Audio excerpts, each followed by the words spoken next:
A new security system is online at all Douglas County schools, and it has the goal of keeping unapproved visitors from getting inside the school. The system checks every visitor's background, and it happens in just a matter of seconds. Joe Henke had the chance to check it out in person today. Pretty high tech here, Joe. How's it work? It is, Cheryl. The new digital check-in system flags questionable guests like sex offenders, parents without child custody, and even contractors who do not have clearance to be on campus. It is the latest upgrade after each Georgia school was given $30,000 last year to spend on school safety. This allows me to have the assurance that the people traveling in my building belong here to support children. And so when I see the badge with their display, it means they've already been cleared to travel. Factory Shoals Elementary Principal Kenya Parks says office staff already needed to buzz in each visitor. Now they also have each person scan their ID at a computer in the office, check the reason for and destination of their visit, have their picture taken, and if approved, a visitor badge is printed. If not, they're held in the office.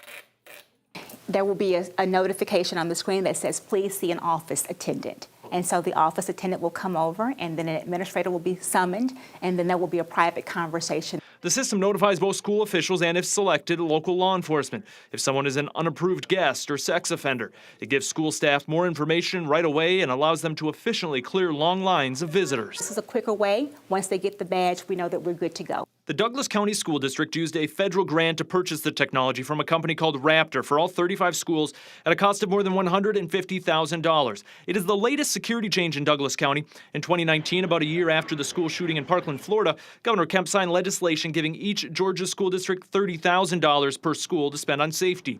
In addition to the new check-in system, Douglas County spent its state funding to upgrade lighting, cameras, and bought a system called Centegix Crisis.